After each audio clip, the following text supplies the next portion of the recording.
On a wooden post in the middle of the sand, Nyola, the tall, muscular, sun-browned Apache woman, was hung by a rough rope. Her wrists were torn, dried blood clung all the way down her arms.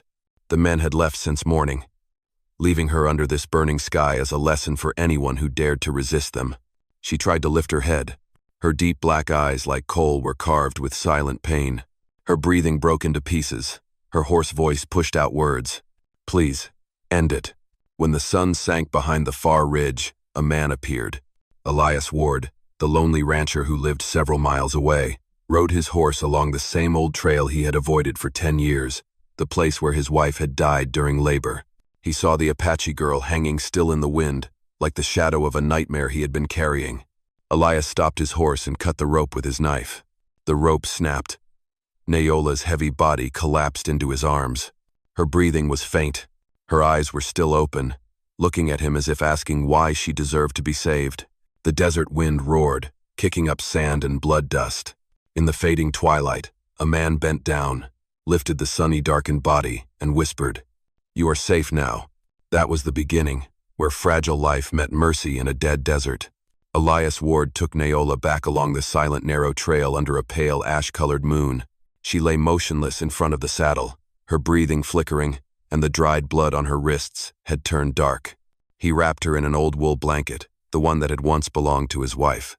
Every hoofstep crushed the dry sand, the way someone crushes memories that were buried too deep. When he reached the old cabin, Elias stopped for a long time. It had been 10 years since he last returned here. The wooden walls were faded. The porch beams were broken, and the window was still half closed, just like the day he walked away after his wife's funeral. Now, inside this rotten house, there was the faint breathing of a stranger. A breath that dragged him back to the thing he had been avoiding. Life. Elias carried Nyola and placed her on the old bed. Her shoulders were heavy like soaked timber. Her bronze sunburned skin was dark under the oil lamp. He washed her wounds with clean water, then bandaged them with cloth torn from his own shirt. When she woke up, she flinched. Her black eyes, deep as an abyss, reflected the flickering lamp. "You can have me, if you want." Her voice was hoarse and trembling. It was no longer an invitation. It felt like instinct for survival. Elias stopped what he was doing. His eyes dimmed and he gently shook his head. "You do not have to pay me." Those words were soft as breath, yet heavy like a vow. He poured water, handed it to her, and added, "Just rest. You are safe here." She drank in slow sips. Water spilled from the corners of her lips and fell onto the wound, still stained with blood.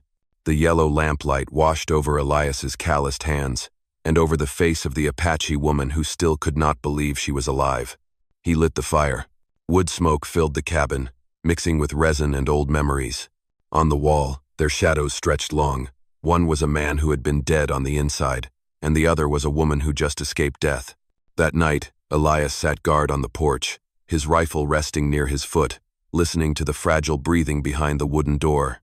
Above them, clouds gathered, signaling that rain was coming. He lifted his head, speaking to himself in a choked voice as soft as wind. Maybe this house needed a heartbeat again. A gust of wind swept across the roof, carrying the sound of the horse breathing and the smell of wet earth. A man and an Apache woman.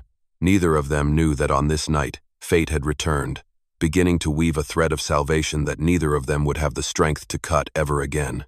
On the first morning after the rain, sunlight pierced through the old porch roof, spilling across Nyola's sleeping face. Her skin was sunny darkened, her broad shoulders wrapped in a wool blanket, and her wounds still marked red. Elias sat at the table, brewing coffee in a kettle with a broken handle. The sound of boiling water blended with the horses outside the first sign of life in a house that had known only silence for 10 years. When she woke, he simply said, "You should eat something." She looked around, her voice hoarse and small. "Am I really alive?" Elias nodded without looking up. "You are alive, and you are safe here." In the days that followed, she tried to walk around the ranch. Though still in pain, Nyola found ways to help feeding the horses, gathering firewood, clearing the yard. Elias did not stop her. He just quietly watched. He spoke little. She almost never smiled. But every evening, as they lit the fire together, Their eyes grew less like strangers. One afternoon, Naola asked hesitantly, "Why did you save me?" "Your people, they hate us." Elias set his cup down and looked out at the gray sky. "I did not save you because of who you are. I saved you because if I walked away, I would be just like them." She stayed silent for a long time, then lowered her head. That sentence, like a small flame, warmed the part of her heart that had burned black. That evening, she quietly stepped out onto the porch, where he was mending the saddle straps. The wind carried the scent of dry grass and kitchen smoke. "Elias," she said softly. He looked up. "What is it?" "I do not know how to thank you, but thank you for not touching me." Elias looked at her, his eyes kind and deep. "I did not save you to take anything. I just wanted someone to keep breathing." Naola looked at him for a long while, then turned away, tears silently falling down her sun-worn cheeks. That night, for the first time, she slept in peace, no longer haunted by the rope. Inside the old cabin, the sound of wind mixed with the breathing of two people who had once lost everything. There was no need to say more.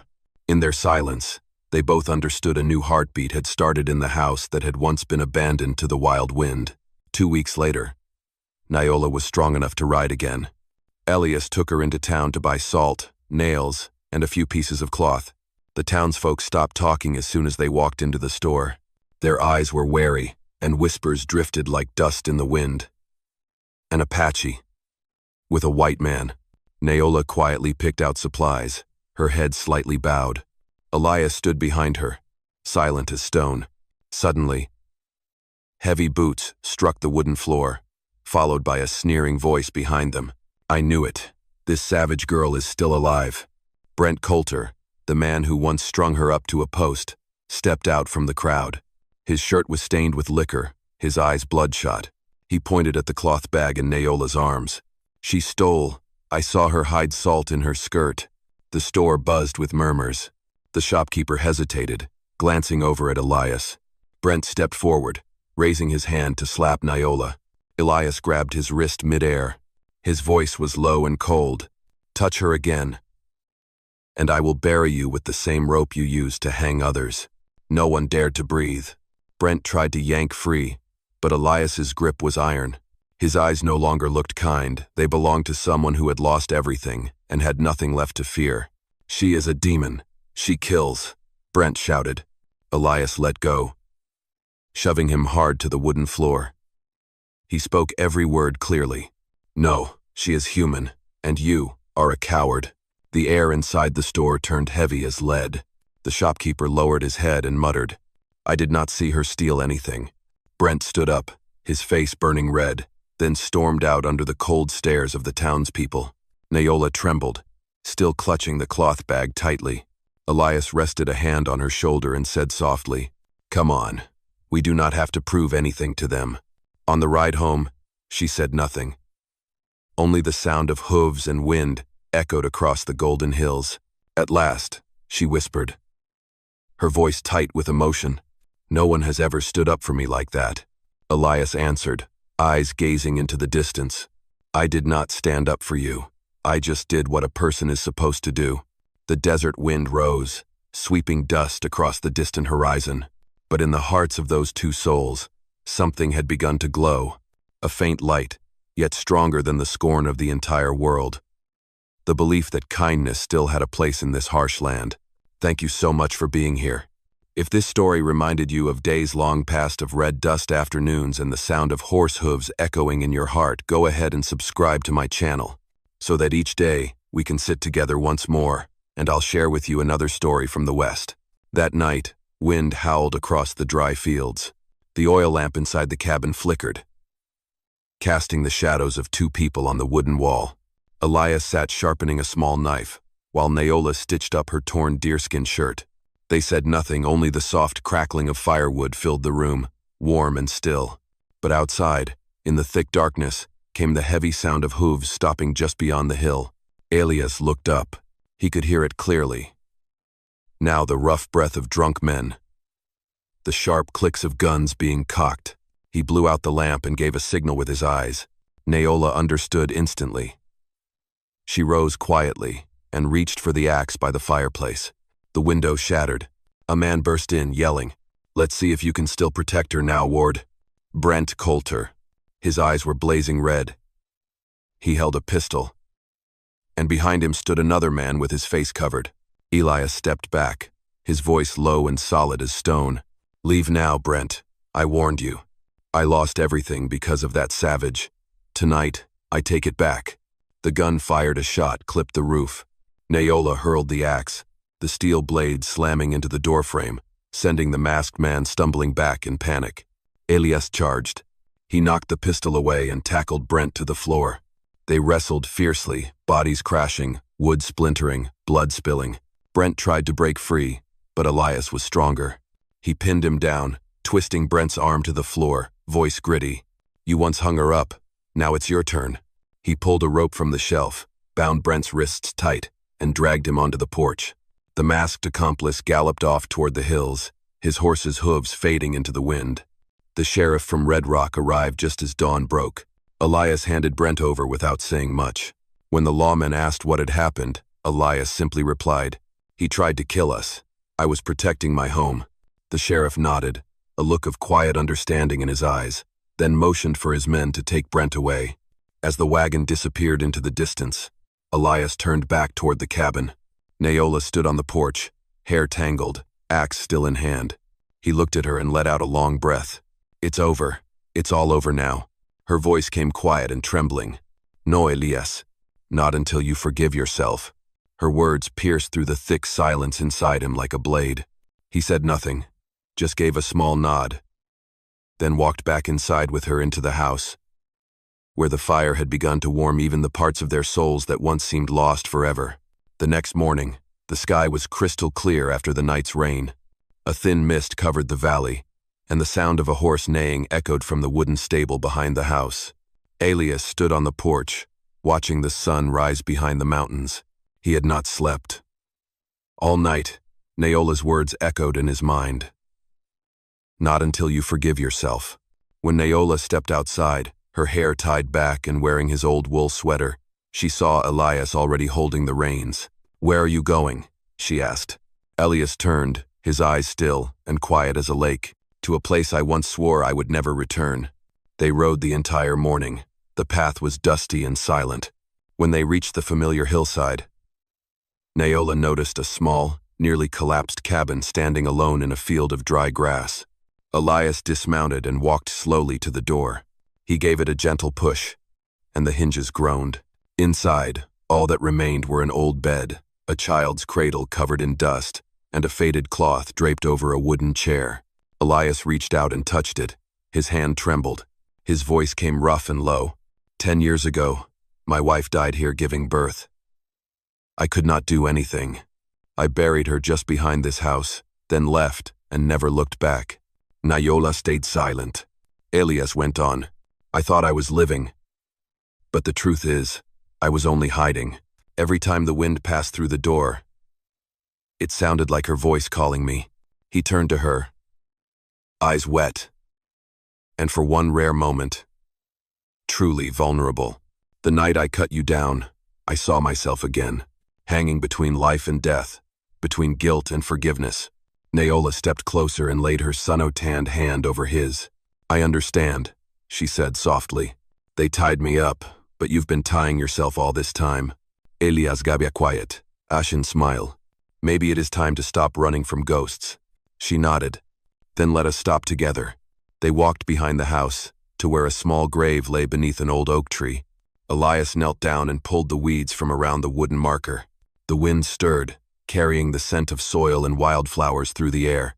He whispered like a prayer, "I am home, Mary. And this time, I am not leaving."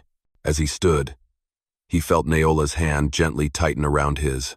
There was no need for more words in her deep black eyes. He saw the peace he had not been able to find for so many years. They stood there for a long time, until the sunlight touched the roof of the cabin, and the last of the ghosts vanished in the glow of the morning light. In the days that followed, Elias and Naola began to rebuild the cabin.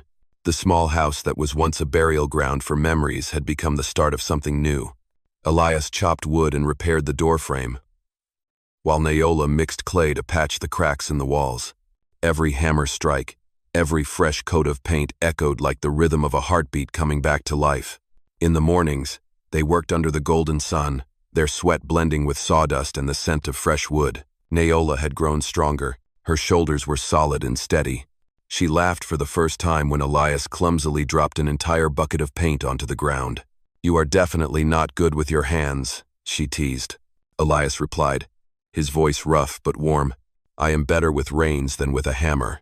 They both laughed, the sound ringing through the dry fields like a new wind. In the afternoons, they planted vegetables behind the cabin. Elias showed her how to lay out the rows, and Naola patiently followed his lead. Her fingers were caked in soil, but her eyes burned bright like fire. "In my tribe," she said, "when a woman plants something, it means she believes in tomorrow." Elias looked at her for a long time before answering softly, "Then let us keep planting for tomorrow." At night, they sat together on the porch, listening to the chirping of crickets and the distant murmur of a stream. Elias lit a fire and poured black coffee, handing a cup to her. "I used to think I was old, with nothing left to do but wait to die." Naola smiled gently, the firelight dancing across her sunny-worn face. "Old? In my tribe, a man with calloused hands and a heart that still loves that is a real man." He said nothing, his eyes resting on her hands, rough, strong, and yet somehow tender in a way that caught him off guard. The next morning they finished painting the door, built a new fence, and hung a bundle of dried flowers by the porch. The cabin no longer felt like a tomb of the past. It had become a place of laughter, of hammering and horses, and the smell of firewood smoke. As Naola washed her hands in a basin, Elias stood nearby, watching how the sunlight lit up her back, solid, grounded, and gentle like the earth after rain. He whispered, almost to himself, "This house has never looked more beautiful." Naola looked up and smiled, because for the first time, someone truly lives in it.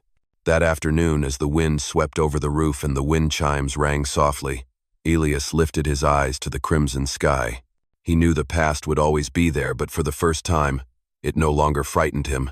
That autumn came earlier than usual. The first winds of the season carried the scent of dry grass and the soft rustling of falling leaves around the cabin. In the sunlit valley, the old house now glowed as if it had learned to breathe again. On the porch, pumpkin vines were blooming, and the new fence stood strong like the shoulders of the two people who called this place home. Naola was tending the fire, its light flickering across her sunny, darkened face. She wore the deerskin dress now carefully mended, her hair tied back, and her strong hands moved with a grace that seemed to defy their strength. Elias stepped in, carrying an armful of firewood, bringing with him the smell of wind and a rare smile.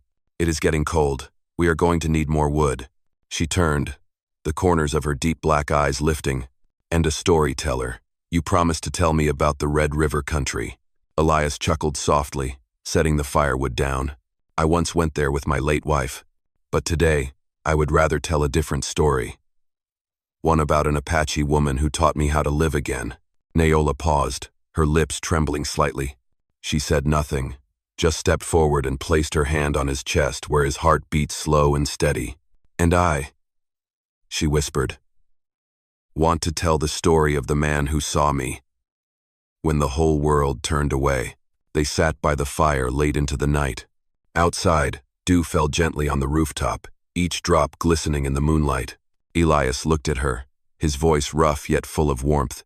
"You know, Naola, I used to think no one could come back after running for so many years. But maybe people only really return when there's someone waiting for them." She smiled a smile that lit the room more brightly than the fire itself. "And now, you have come back." The next morning, they led the horses out into the field. The sunlight spilled across the valley, shining on the faces of two people who had once been broken. Elias hammered a small sign into the ground at the gate. "Ward Ranch, a home for the lost." Naola looked at the sign, her gaze softening. "Those who are lost will find their way, just like we did." Elias nodded, his voice low. "Now you see it, Naola. You are no longer just a shadow in the wind." She laughed, her eyes gleaming. "And you are no longer the man just walking around with a dead soul."